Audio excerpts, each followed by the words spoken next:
Luis Enrique turned PSG into Europe's most unpredictable football experiment. No striker, no superstars, no ego. Just chaos with a purpose. This is the story of a man who'd rather win 5-4 than protect a 1-0. Non, c'est simple, si tu presses pas, si tu défends pas, bah Luis Enrique va te mettre sur le banc. Y se ponía a defender como un hijo de...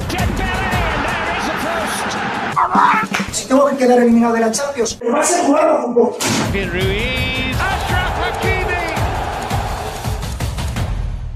Everybody speaks about the Premier League like the best league in the world. I don't know if I have to agree or not, but we are the league of farmers, but sometimes, yeah, it's nice. Luis Enrique was never just a manager who inherited talent. He was a creator of systems. At Barcelona B, he developed the next generation of La Masia graduates. At Roma, he tried to implement positional play in a league that didn't understand it. At Celta Vigo, he turned a relegation candidate into a Europa League contender. And then, he returned to Barcelona, not to manage superstars, but to organize them.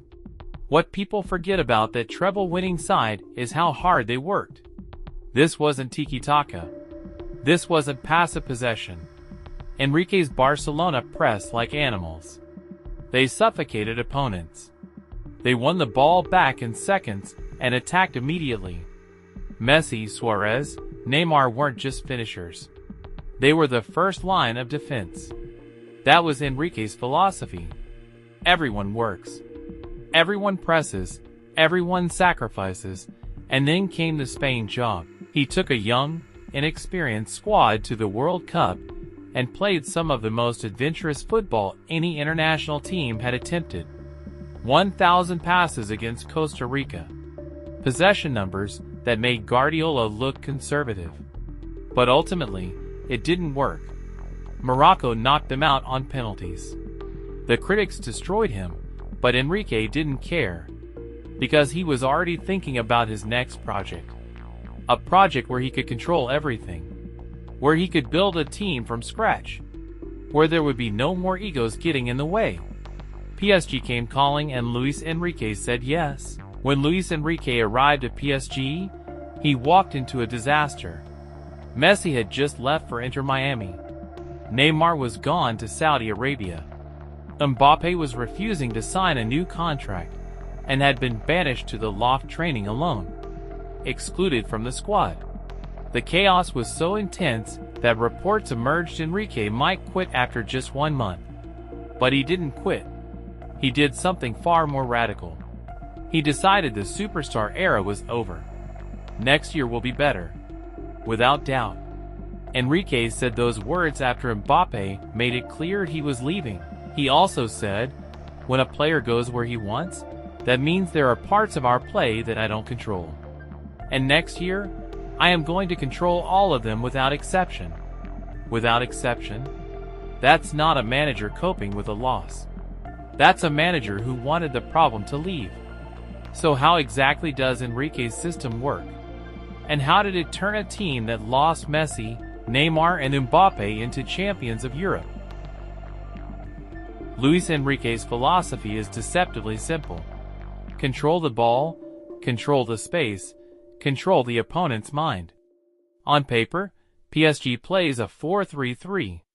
But that's just the starting point. In possession, the shape morphs. Full-backs push high. Wingers invert. The false 9 drops into midfield.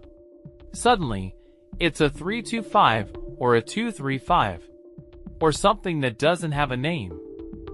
The constant movement makes PSG almost impossible to mark.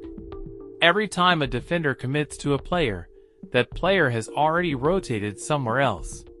It's not possession for possession's sake. It's possession for disorientation. But here's the craziest part. Enrique plays without a striker. He moved Ousmane Dembele, a player Barcelona gave up on, a player known for inconsistency and injuries, into the center-forward position. Not as a target man. Not as a finisher. As a decoy. Dembele drops deep. Defenders follow. And suddenly the space behind him opens up for Kvaratskhelia, for Doué, For Barcola, for anyone willing to make the run. It's the opposite of everything PSG tried before. No more building around one player. No more waiting for Mbappe to do something brilliant. Now everyone moves.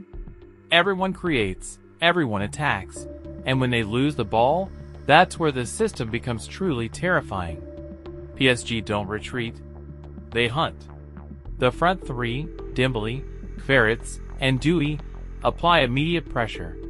The midfield three, Vitinha, João Neves, Fabian Ruiz, close passing lanes. The distances between players are so tight that opponents can barely take a touch before someone is on them. If buying under company are high risk, high reward, PSG under Enrique are controlled chaos.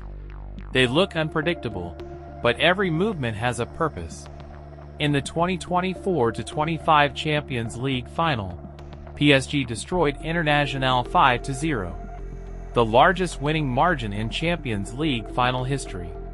They didn't do it with one superstar moment. They did it with a system, with pressing, with rotations that left Inter's defense in ruins.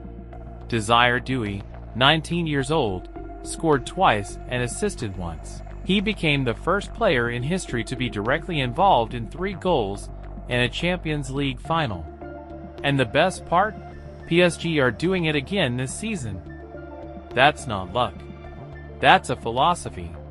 That's Enrique saying, I don't care about superstars. I care about structure.